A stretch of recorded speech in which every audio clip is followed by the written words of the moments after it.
The Gemara tells us, Talmud tells us, that the first person to use the appellation of Adni, master, was Avraham Avinu. He was the first person to recognize God as the master. Although Adam recognized Hashem as the master, that's only because he was the handiwork of Hashem, of God. His beginning was in the Garden of Eden, and he had almost absolute clarity, so he understood that God is the master. Avram was born in a pagan society, a pagan world. God's presence was not known. And despite that, he came upon God to recognize that this monotheistic being, this omnipotent being, is the master of all existence, and he's the creator. So now the question is, there are two opinions in the Midrash. How old was Avram when he came upon knowing that God is the creator, that he's the master of the universe? Was he 3 years old? Or was he 52 years old? It's an argument. It's an argument in the Midrash. And the prevalent opinion is he was 3. Because he recognized God for 172 years of his life. So, and he lived to the age of 175. So if that's the case, at the age of 3, he already recognized God as the master. Now the question is, if you live in a pagan world, how do you come upon God? I mean, how do you figure it out, as they say? There were many brilliant people in existence, leaders, kings, very substantial people on many levels, and they didn't come upon God. Why was Avram able to come upon God? Was he the most brilliant human being? And he had an ability to make an analysis which other people couldn't make? Is that what it's about? Did he enter into dialogues with all the greatest theologians in his time, and he debated issues? And somehow he came to the conclusion that their positions are false, baseless. And that's how we came upon it. So now let's understand something. There's a pasuk, there's a verse in Tehillim, which David says, Mi yamalel gvuras Hashem yashmei kol tiloso. Mi yamalel gvuras Hashem. Who's able to utter the power of God to express all his praise? Those are words of David HaMelech, King David in Psalms. Tehillim.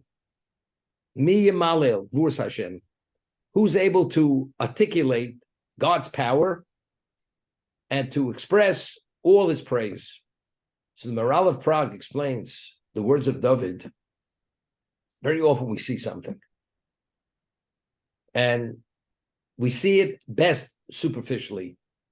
We don't really fully grasp what we see. So even when you see God's power, we don't understand the profoundness and dimension of what that power is. That's Mi Malak Vurs Hashem. Even when we see the power, we see it. Do we fully have an understanding, its significance, its value? We don't. Although we see power, but all the ramifications of that power, we have no idea. Yashmi Kol Tiloso. Now, as much as we see an infinitesimal part of God. Why? Of God's creation. You have the cosmos, you have the galaxies. We're not privy to that. So could we express all God's praises? We're not even aware what exists out there. What about the parts of the world we're not even aware that they exist? No human ever walked those spaces. What about the depths of the sea? Do we understand what's under the sea? What about what's subterranean? Do we know what's subterranean? So now, to make an analysis, how does one make an analysis? Analysis is made when you have all the variables and you go and make an evaluation and say, if this is the sum total what I'm dealing with, it must be this. You question it, and the questions lead you to the answer. But you have to have all the components. But if a human being, whatever he sees, The little he sees, he doesn't fully grasp. And quantitatively, expanse-wise, you definitely don't know what exists.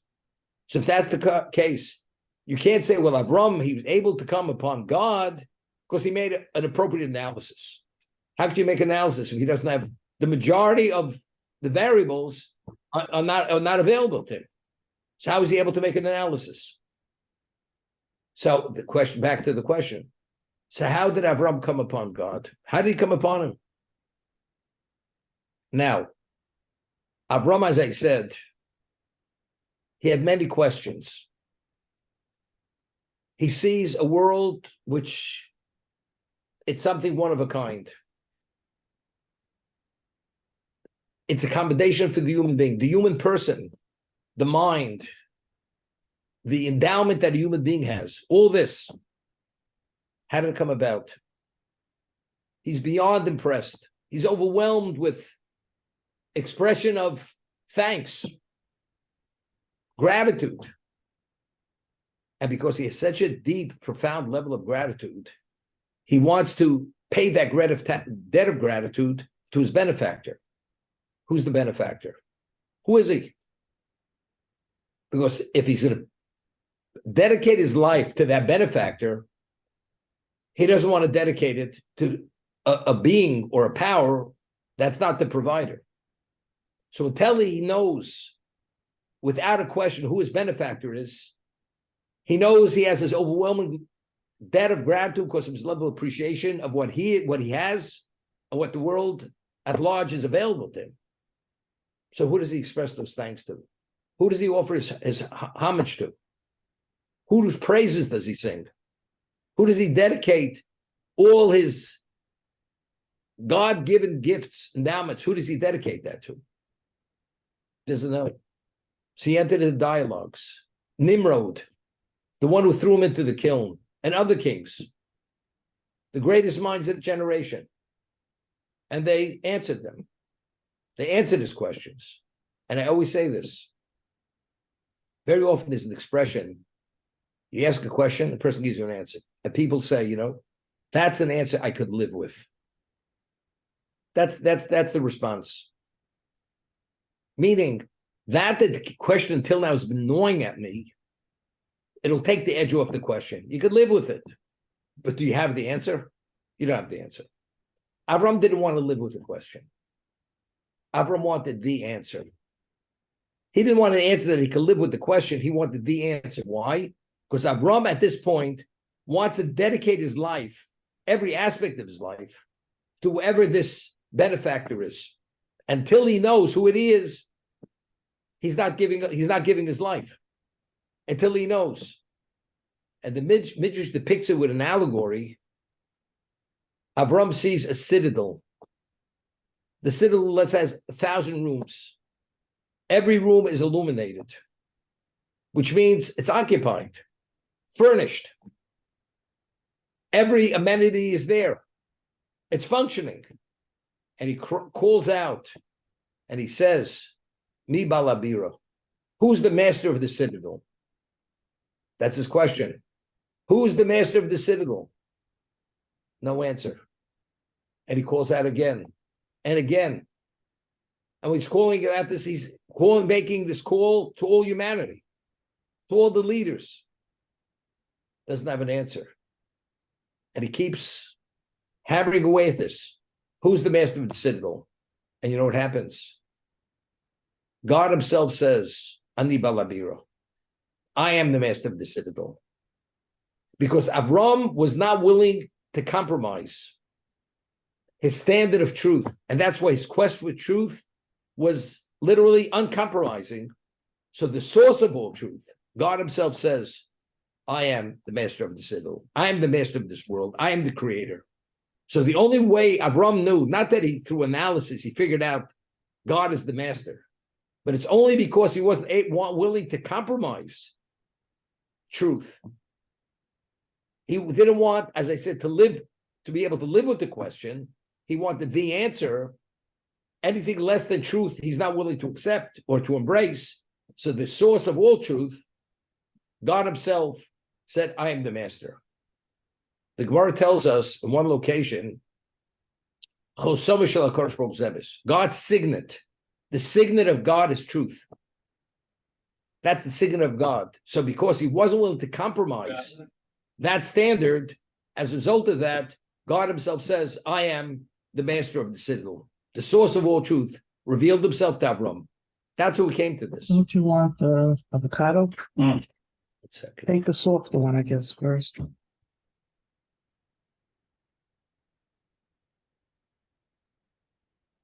Okay.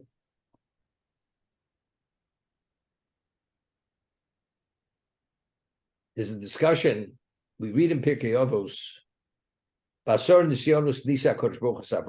Avram was tested in 10 areas. And that's why, and he was able to meet every challenge, all 10. The question is, in last week's reading, we'd read about, and it's only alluded to, the Midrash explains what the illusion is. Avram had left Ur Kasdim to go to Choron.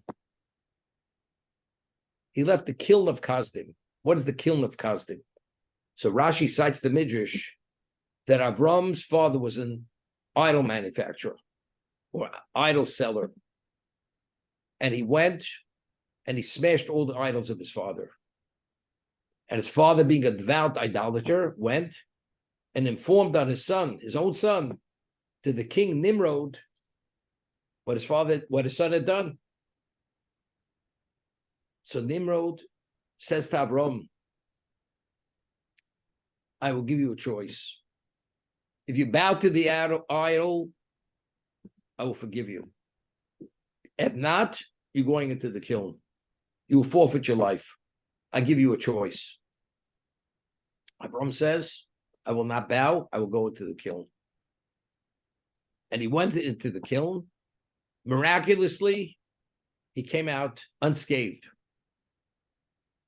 The Gemara tells us that even his clothing was not singed. At the time of Nebuchadnezzar, the Babylonian emperor, he made an image of himself, and anybody who didn't bow was thrown into a kiln. There were 3 Jews. They were from the tribe of Judah. Hanai, Mishael, Azariah. They would not bow. They were thrown into the kiln. And miraculously, they came out of the kiln. But when they came out, their clothing was singed. Avram was at a level that came out totally unscathed. Came out.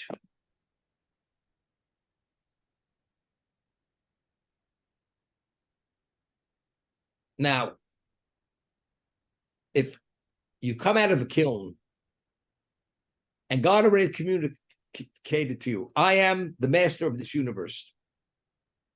So Avram's understanding of God was at a level, even on experiential level, he personally merited, was a beneficiary of a miracle, coming out of a fire. And he's alive.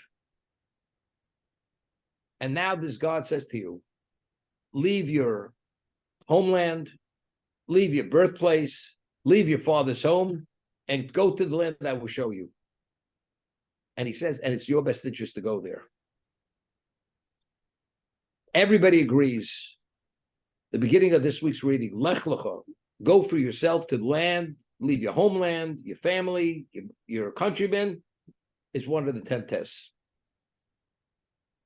First, what kind of test is this? Everybody agrees this is a test. Avram was a pariah in his community. His own father gave him over to be put to death. This is his father.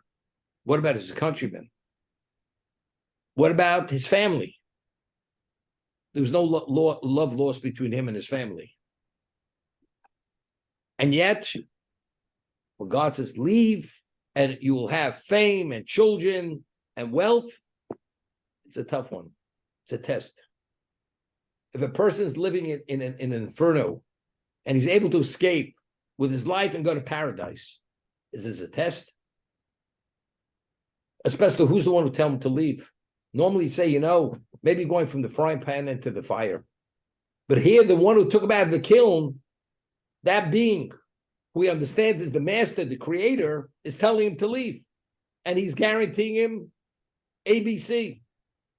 renown, children, and wealth. You tell me what's the test. But this is listed. Nobody argues. This is a test. Dur Kazdim, coming out of the kiln, is questionable. It's questioning the Midrash. Was that the first test? Or that was not a test? The test is this week's reading. That's the first test. How do we understand it? How could this be a test and the first not a test? And even the first is a test. Why is this a test? It's a simple one.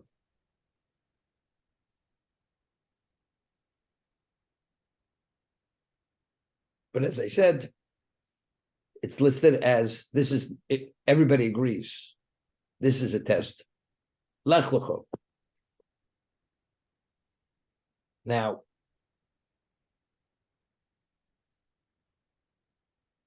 Avram was told the most difficult of the 10 tests was the Akedah, the binding of Yitzchak.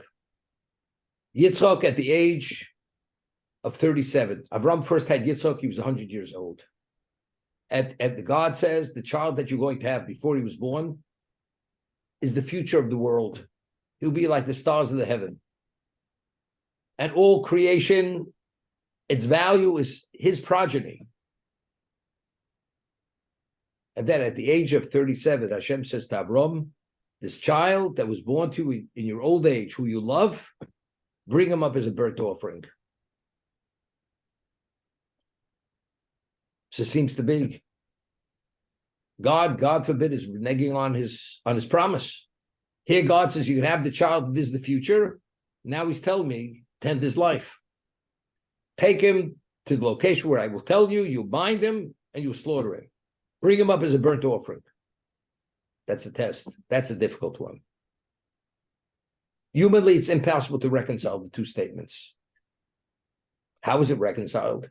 Because when God told him not to slaughter his son, the angel said, withdraw your hand from the lad and don't slaughter him. So Avram says, could you give me an explanation? How do you reconcile the first statement and the second statement? He says, I never told you to slaughter him. I told you to bring him up as a burnt offering, meaning tie him, bind him on the altar, as if he would be a burnt offering. Everything's ready to go. And then I was going to tell you to take him off. But from Avram's understanding, it was to slaughter him.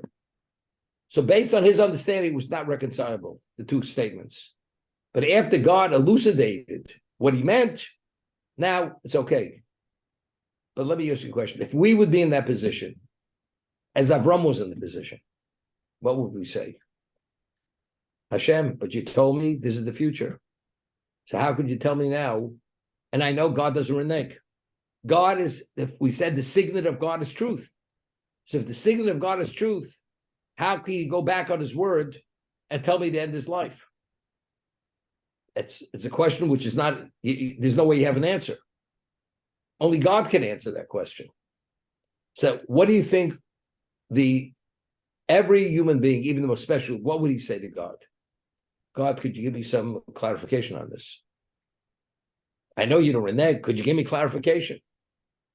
Avram didn't ask for clarification. Avram suppressed that need to ask clarification. God says, do it, you do it. Who am I to ask God? Who am I to ask God for some level of elucidation here? Avram was so negated to God, and that was an expression of his humility. That was the test. The test was, do you ask the question? Don't you ask the question? Whether he does it, of course he'll do it. Because he understands God's the creator. God openly saved his life, and God has the ability to do anything. And he's good for his word. So who am I to ask? Because if God is truth, and his signet is truth, evidently there's no contradiction. How do I understand it? I don't. But at least I should know. No, I don't have to know. I don't have to know. And therefore he went, and later God said to him, I'll give you a clarification on this now. I never told you to slaughter him. I told you bring him up, take him down. And if you take a look, every one of these 10 tests It's never a question whether Avram does or doesn't do. It's a question, are you negated sufficiently that you don't ask the question, or you do ask the question? Okay, now let's approach the Lech Lecha. He was a pariah in his community. He was a fugitive hiding in a cave for 13 years. His father had given him over to be put to death because he destroyed the idols. No love lost between his countrymen, his family, and his father.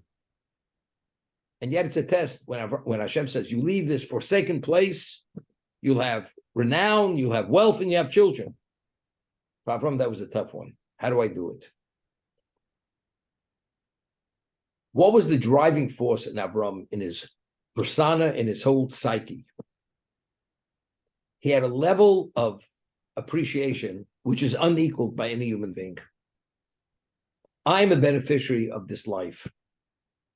Body, soul, world. Every aspect, anything I'm touched by, and anything I am, I have a depth of understanding, appreciation. It can't even be expressed. And because I'm willing to dedicate my life, whoever gave me all these special endowments. Now, could anybody say, we speak about objectivity, could anybody say he's absolutely objective? He's objective on an absolute level. The only one who's absolute objective and absolute level is only Hashem himself. Why? Every one of us, we are a sum total of all our experiences in life, what who we were exposed to, the experiences we had, our education, the way we process things, our parents, whatever it is, that is a sum total of every one of us. So whether you developed to be the most special human being, but you only were able to advance there because the many influences in your life that you were able to arrive at that point. As a result of that, the basis for your perception and your position is all based on all that. So to say you're objective on an absolute level, it's not possible because you're coming from your vantage point. The only one who's objective on an absolute level is only God himself. Because God is not influenced. He influences. He affects, he's not affected. Okay? So now, what is the value of making a mistake in life? If you make a mistake and you learn from your mistake, that has great value. When you see evil and you're able to make a discernment between good and bad, evil has value. Because now because I understand what evil is, I have an appreciation of what good is. So everything in life, any level of exposure, it has innate value. And you appreciate that value because that's part of your development to advance to where you are if everything is processed correctly. Avram himself, his countrymen, they despised him. He was a fugitive. He was hunted. His family despised him. His father gave him over to be killed. Why? Because the world was a paganistic world. And he's introducing a new concept which is unheard of. Monotheism. We believe there's a sun god, there's a deity of the sun and whatever. And he's coming and he's rattling out cages. He's coming in with a new type of religion. He's going to upset the apple cart. We're not going to tolerate it. But Avram, the way he saw it, factually, he's a beneficiary of every one of these people in society. His family, his countrymen, his birthplace. So his level of gratitude to all of them is unequaled. He has this debt of gratitude. So what's his obligation? He believed that he had the ability that if they give him a chance and he has enough time, he will turn them around. Because the only reason why they assume this position is because they're mistaken. They're not seeing it right. But if he has enough time, he's able to turn them around and give them that level of clarity that they should see it as he sees it, and they'll all become monotheists. That's what he believed. I always give you the example. You lend a person $1 million, and the person borrows it. And then afterwards, this person is offended by his lender. Person says, I'm not going to pay the debt. What does one thing have to do with another? You have a right to have a claim that he offended you or he hurt you, but it doesn't absolve you of the $1 million debt. The debt is a debt. It's two separate things. Avram's debt of gratitude to his countrymen, to his birthplace, and to his family, that's a debt of gratitude which has to be paid. That they want to harm him, that his father gave him over to be killed, that has nothing to do with his debt of gratitude. And he believed the only reason why is because his father was mistaken, because he believes his position is correct. But I believe, based on my debt of gratitude, I could turn him around and he'll understand the way I understand it. Hashem comes to him, he says, Avram, leave your homeland, leave your birthplace, leave your parents. You must separate yourself. And you go to the land which I will show you. And there you can have wealth, fame, and children. But the question is, what about my debt of gratitude? How could I pay these people? That means I should write them off. They're all going to the oblivion. I feel I may be able to turn them around, to be able to at least pay some degree of debt of gratitude, to help these people. Hashem says, it's hopeless. You will not affect them as much as an iota. And the Midrash compares it. Person has a flask of the most fragrant perfume, and you take it into a cemetery. You understand? It's irrelevant how intense that fragrance is and how special it is. If it's among the dead cannot benefit from it. If you want people to benefit from it, you take it among the living. So Hashem says to Avram, where you are in Choron, you're in a cemetery. These people are totally shut down spiritually. As much as you think you could turn them around, you can't. If you want to be effective and change the world, you go to that location, which I will show you. There you will change the world. Abandon your father, abandon your family, abandon your countrymen. So what was the test? The test was, what about if Avram would have said to Hashem,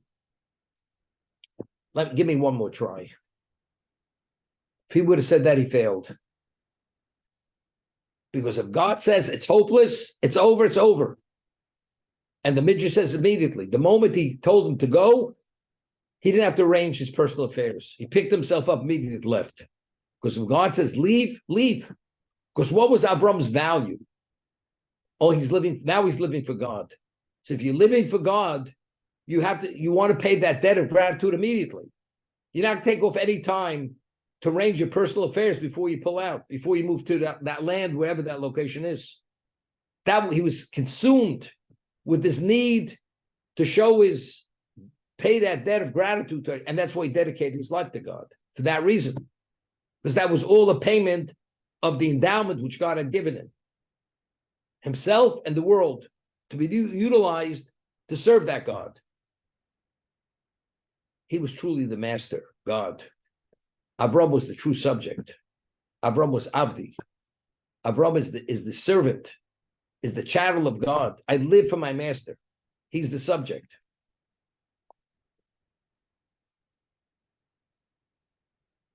And that was the test. So what is the test? The test is not whether you do or you don't do. The test is you don't question.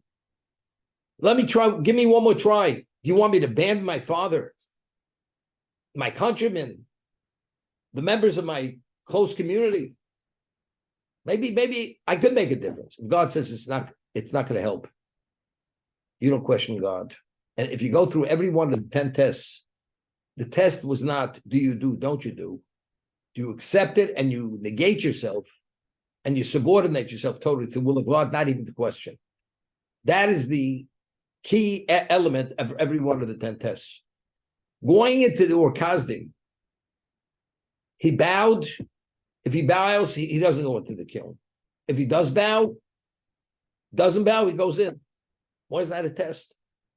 That's not the test. The test is not whether you live or die. Avram, once he understood who God was, he's willing to die for God. But the question is, do you negate yourself for God?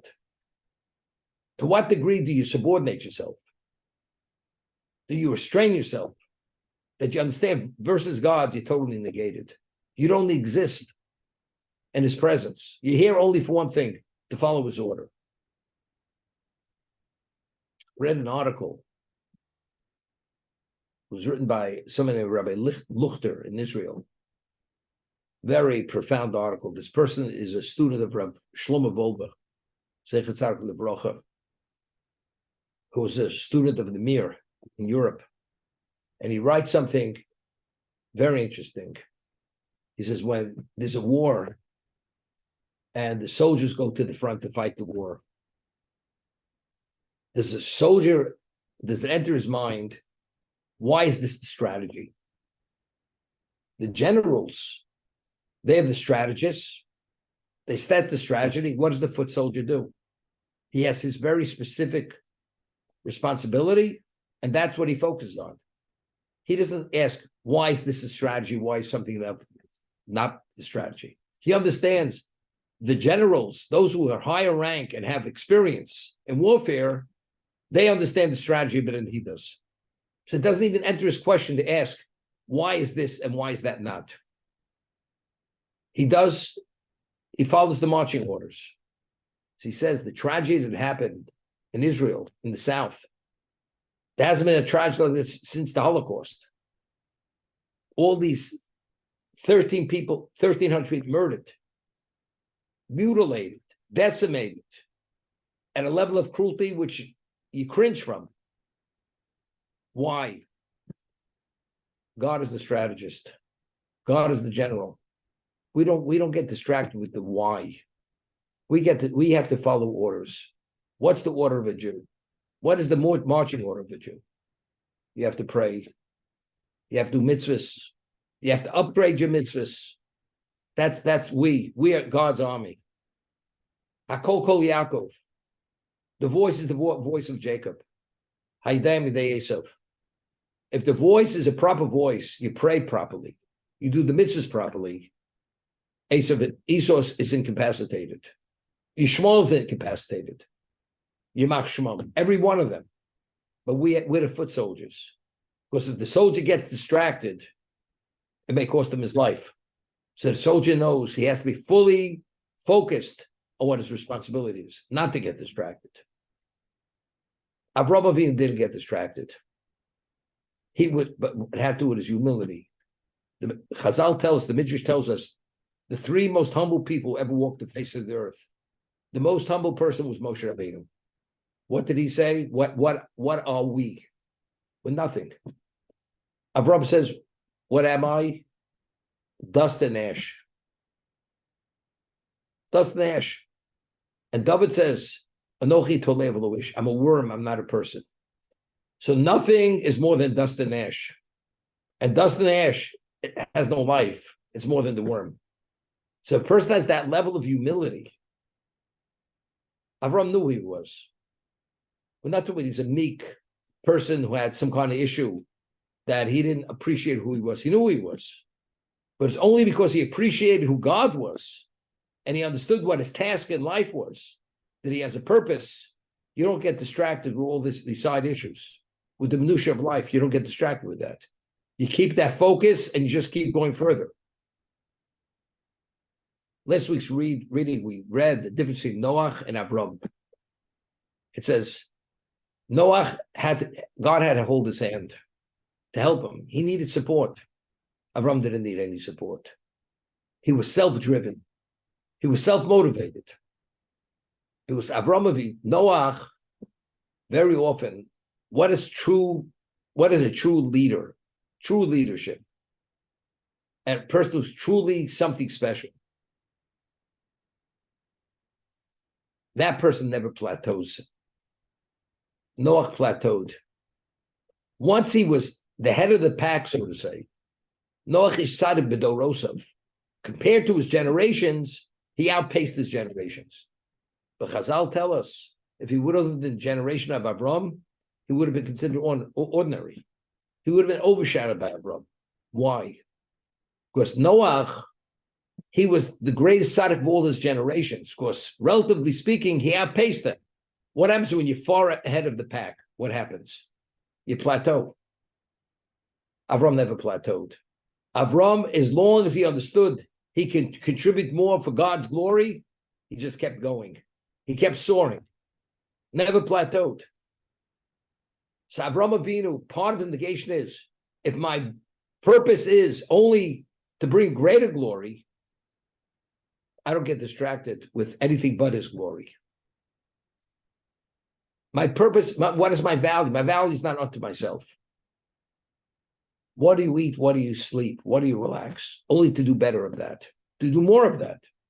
We see at the third day of circumcision, there were no wayfarers. And God did it only to give him a respite, so he should be able to recover. He was pained that he couldn't be involved in hospitality. Take a break. What do you mean take a break? If my whole existence is only to bring about a greater level of God's glory, there's no time to take a break. I'll give you an example. Biden was just in Israel, and he said to Netanyahu, you understand? Jews were murdered at a level not to be believed. The savagery of these people. And what they did to the hostages, raped, burnt the children, tortured them at a level not to be believed. So Biden says to Netanyahu, and this was pointed out by some of the news commentators, don't be overwhelmed with the rage. You shouldn't have the rage. So these are non-Jewish commentators. Where does he have the audacity to say to Netanyahu, he shouldn't be enraged? They go and mutilate your children, your family, and kill them. You tell them not to be enraged. How do you talk this way? Avram Avinu, the way he saw the world, they're all pagans. They're in God's world. How can I sit still for a moment? It's the hottest day of the year, of a history of existence. The third day of my recovery. I'm a man who's 100 years old. No wayfarers. What about God's glory? He's pained. Why don't you relax? Calm down. Calm down. Avram says, calm down. Every moment of my existence is only for God's glory. How can I calm down? We have all these pagans out there, and if no pagans are coming, how do I convert them to be monotheists? The Chillah Hashem continues. That's what it's about.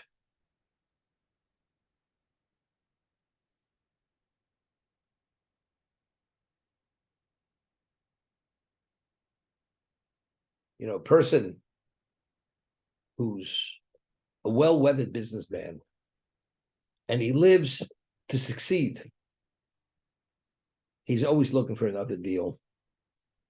And if the deals are out there, he's conditioned subconsciously, consciously. If there's any money to be made, he senses it immediately. He said, take a break. Calm down. Even when he's on vacation, he's in touch with his office. What's going on? Any new deals? Maybe I can put my money somewhere. You have enough. Calm down. This person eats, breathes the money, and breathes success, and that's what life's all about. Just keep that ego going and be, I'm number 16 on Forbes, but I'm not number one. And even if I'm number one, I don't want anybody creeping up on me. So I want to be beyond one. Because I always want to be in that position of what? The glorified human being that nobody could even come near me. People live this. That's how ego-driven they are. Lahavdil Elav Abdollas. Avram was negated to be the second most humble person ever to live. Because of that, he understands what is his purpose. Only to rev it up and bring more and more of God's glory.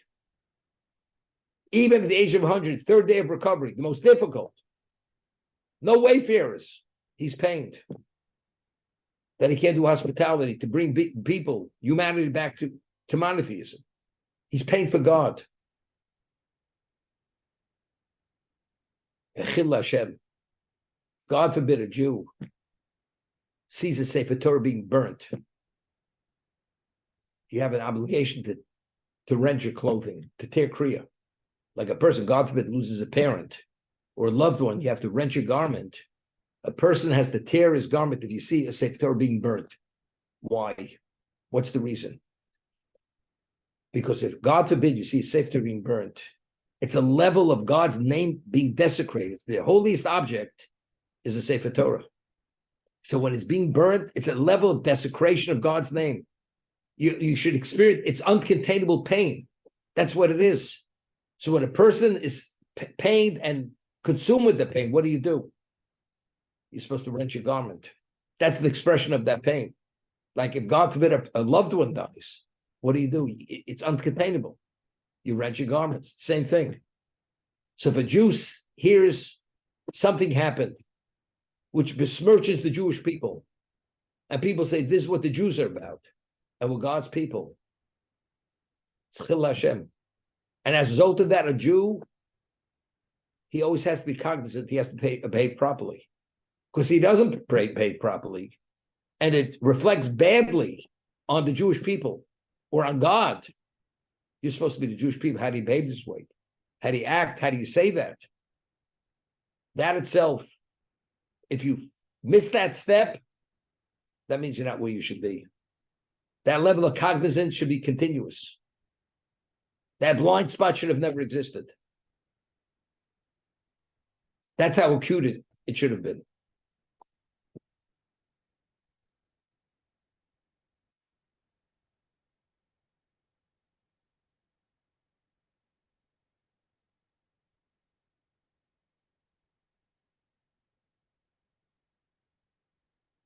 When Avram, it's very interesting.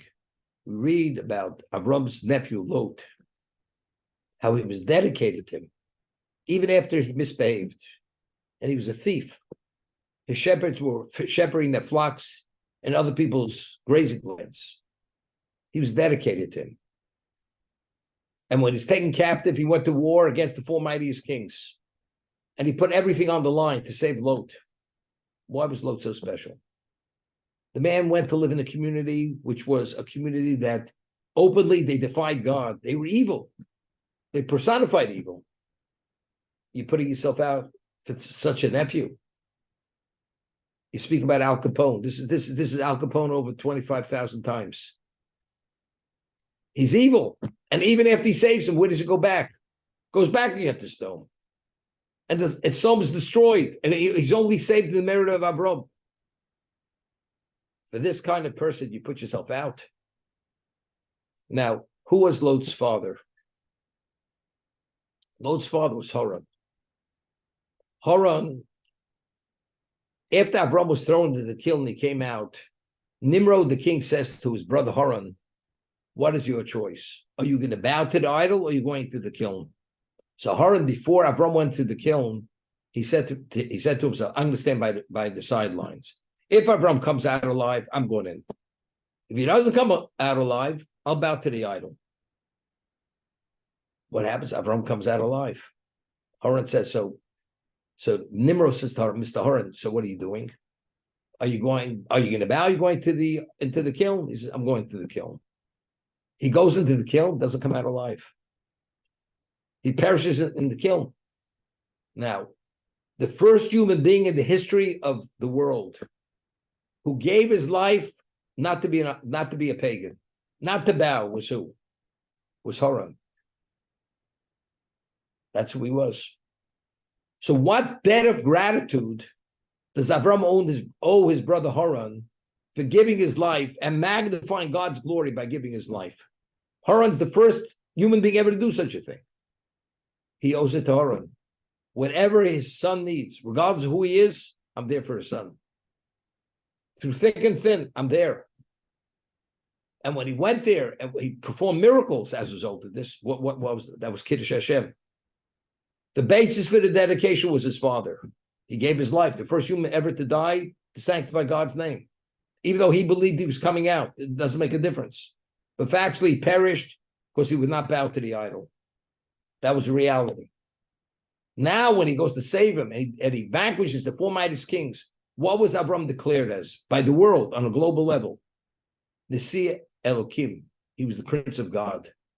All these pagans said he's the Prince of God. Ultimately, he was even a greater Kiddush Hashem. He's not that little meek Jew. Nobody has a backer the way Avram had a backer. And Avram went to war not worrying. Because he understood who his backer was. They didn't understand who his backer was. Therefore, they thought he'd be killed in battle. But Avram understood who his backer was. So he took on the world single-handedly. That's why it's called the Ivri. Avram or Ivri. He stood on one side, and the whole world was on the other side. And he took them all on. And who was the victor? Avram was the victor.